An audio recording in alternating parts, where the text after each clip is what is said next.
A toddler kidnapped from Idaho is safe after she was found at a Minnesota campground.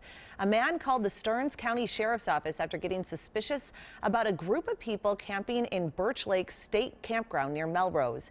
He said the group had covered up their vehicles with tarps. They all had Idaho license plates. The man went online and found news articles about the missing girl. Sheriff's deputies arrested the 16-month-old girl's father, Joshua Oquinindo, for kidnapping. 4 other people were arrested on suspicion of aiding an offender. St. Paul police are investigating a deadly shooting. Officers found a man dead outside a home in the 1500 block of Ames Avenue. Right around 6 last night, police found a man they described as a person of interest nearby and questioned him. Police are not saying how the 2 men are connected, but investigators tell us they are not looking for anyone else who would be involved in this shooting. In Minneapolis, police investigating a suspicious death. Passerby spotted a man's body near the 1600 block of West River Parkway just after noon yesterday. Police have not said how he died, but anyone with information is asked to call Crime Stoppers. The deadline now reached. It's now up to bankruptcy court to work out the claims against the Twin Cities Archdiocese. Of the 655 claims that were filed, more than 400 are from victims of alleged clergy abuse. There's also a $115,000 claim from the IRS and a $99 claim by Thomas Liquor Store in St. Paul for a bounced check. Hundreds of Minnesota parishes and schools have also filed claims in an attempt to protect themselves in the bankruptcy process.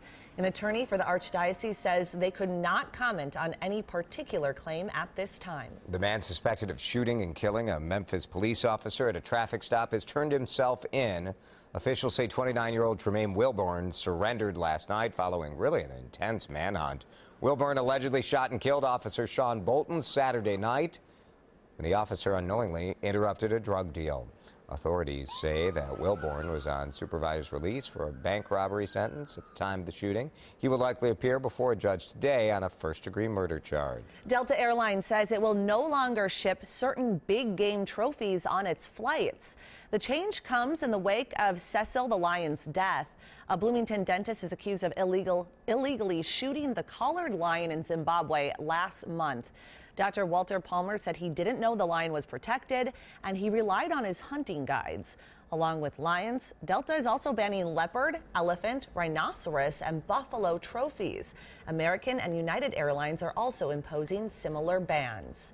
Well, while Dr. Walter Palmer remains in hiding, a dentist in Wisconsin is speaking up.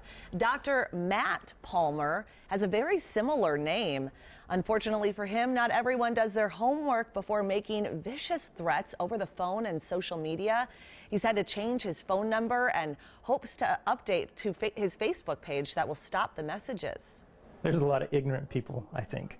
Social media is great, but people are so quick to judge and to think that this is the guy, and they don't have their facts straight.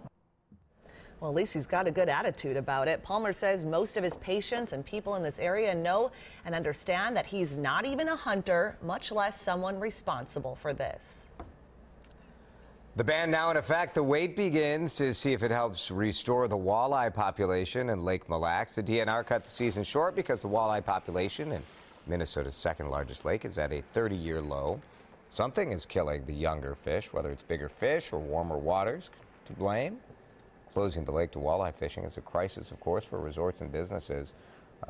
Minnesota's governor wants to pass an economic disaster package in a special session later this month. Today is a dark day for Minnesota fishing and certainly for the people in Mille Lacs. My heart goes out to those whose lives and livelihoods depend upon fishing on Lake Mille Lacs, and I know it's going to be a very hard couple of months for them.